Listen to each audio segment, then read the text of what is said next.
जवस चटणी ही स्त्रियांसाठी खूप गुणकारी आहे।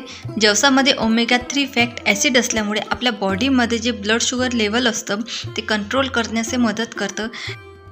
सोबतच कोलेस्ट्रॉल लेवल कमी करतं, ब्लड प्रेशर रिड्यूस करतं। अशा खूप साऱ्या गुणांनी भरपूर असं हे जवस असतं। पण रोजच्या जेवणामध्ये जवस हे आपण यूज करत नाही, म्हणजे खात नाही, कारण त्याची चव जरा कडवट असते। म्हणूनच आपण आजच्या ह्या भागामध्ये बघणार आहोत जवसाची अगदी चटपटीत मस्त झणझणीत तशी चटणी कशी बनवायची। ती चटणी तुम्ही रोजच्या जेवणात अगदी सहज सोपेपणे खाऊ शकता। एक वाटी दह्यामध्ये 1 चम्मच जवसाची चटणी ॲड करायची आणि मस्त खायची, टेस्ट खूप छान येते। किंवा त्याऐवजी तुम्ही फक्त जवसामध्ये थोडंसं तेल घालून अशी ही चटणी खाल्ली तरी पण खूप छान लागते। ही चटणी सहज खाता येते आणि टेस्ट खूपच छान लागते। लहानांपासून तर मोठ्यांपर्यंत सर्वांना आवडणारी जवसाची चटणी कशी करायची ते आजच्या भागामध्ये आपण बघूया। तर इथे मी अर्धा किलो जवस घेतलं आहे। हे उन्हामध्ये किंवा फॅनमध्ये असं छान वाळवून घ्यायचं। त्यानंतर आपण तव्यामध्ये याला छान भाजून घ्यायचं। जवस असं तडतडायला लागलं, त्याचे दाणे उडायला लागले की समजून जायचं आपलं जवस हे भाजल्या गेलेलं आहे आणि त्याला एका ताटामध्ये काढून घ्यायचं। खूप जास्त भाजायची गरज नाही, हलकं जरी भाजलं तरी पण चालेल, कारण आपण याची फाईन पावडर करून घेणार आहोत। म्हणून फक्त त्याला थोडं गरम करून घ्यायचं। छान असं मस्त पूर्ण जवस मी इथे तशाच पद्धतीने भाजून घेतलेलं आहे। आता त्याच तव्यामध्ये 2 चम्मच जिरे देखील भाजून घ्यायचं आहे।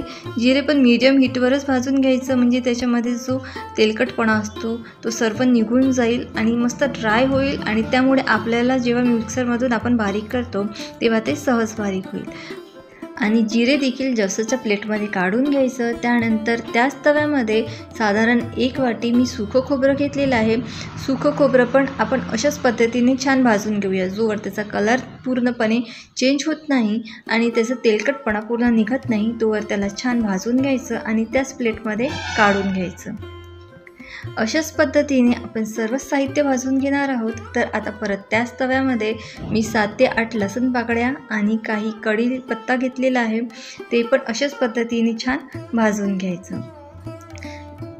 आता असे छान खरपूस भाजलं की परत हे काढून ठेवून द्यायचं आणि परत त्याच तव्यामध्ये आपण शेंगदाणे घेणार आहोत। तर इथे मी 1 वाटी शेंगदाणे घेतलेले आहेत, हे पुरेसं प्रमाण आहे। 1 वाटी शेंगदाणे पण छान याच्यामध्ये मस्त तव्यामध्ये मीडियम हीटवर भाजून घ्यायची। सालं वगैरे काही काढायची गरज नाही, आपण सालासकटच त्याची पावडर करून घेणार आहोत। तर अशा पद्धतीने शेंगदाणे छान भाजले गेलेत। आता शेंगदाणे पण आपण काढून घ्यायचं आहे। शेंगदाणे भाजल्यानंतर त्याच तव्यावरती 2 चम्मच आपण धने भाजून घेणार आहोत।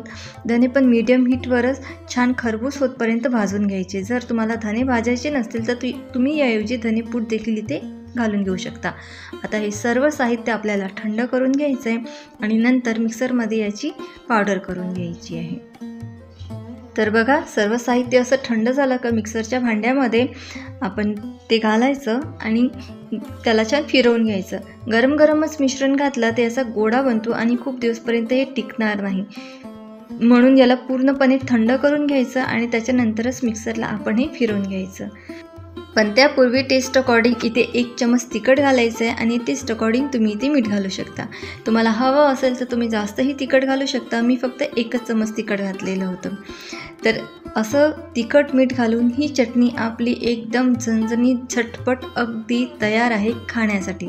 तुम्ही असंही याला खाऊ शकता किंवा मग मस्त भाजीमध्ये घालून, वरणामध्ये घालून, दह्यामध्ये घालून किंवा थोडंसं तेलामध्ये घालून किंवा लोणच्याच्या तेलामध्ये घालूनही तुम्ही याला खाल्लं तर अगदी मस्त चटणी लागते, ही खूप छान बनते। त्याचबरोबर आपले हाडे मजबूत करण्यात ही जेवढी उपयोगी आहे तेवढीच आपली स्किन हेअर वगैरे मजबूत करण्यात, स्ट्रॉंग करण्यात खूप उपयोगी आहे। तर लहानांपासून तर मोठ्यांपर्यंत सर्वांना ही चटणी खूप आवडते। तर नक्की तुम्ही पण ह्या पद्धतीने ट्राय करून बघा आणि हा माझा व्हिडिओ तुम्हाला आवडला असेल तर तुम्ही तुमच्या फॅमिली फ्रेंडमध्ये शेअर करा। माझा संपूर्ण व्हिडिओ बघितल्याबद्दल खूप खूप धन्यवाद तुमचे। तर ही अशी जवसाची चटणी आता ह्या थंडीच्या दिवसामध्ये खूप छान लागते आणि तोंडाची चवही वाढवते, आपल्याला हेल्दी बनवते आणि आपलं जे डायजेशन आहे तेही कंट्रोल ठेवण्यास मदत करते। तर तुम्ही पण नक्कीच ह्या पद्धतीने जवसाची चटणी करून बघा, तुम्हाला नक्की आवडेल। त्याचबरोबर जर तुम्ही माझ्या चॅनलवर नवीन असाल तर माझ्या चॅनलला लाईक, शेअर आणि सबस्क्राईब करायला विसरू नका.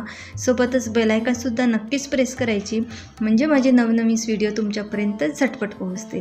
चला तर मग आता भेटूया पुढल्या व्हिडिओला.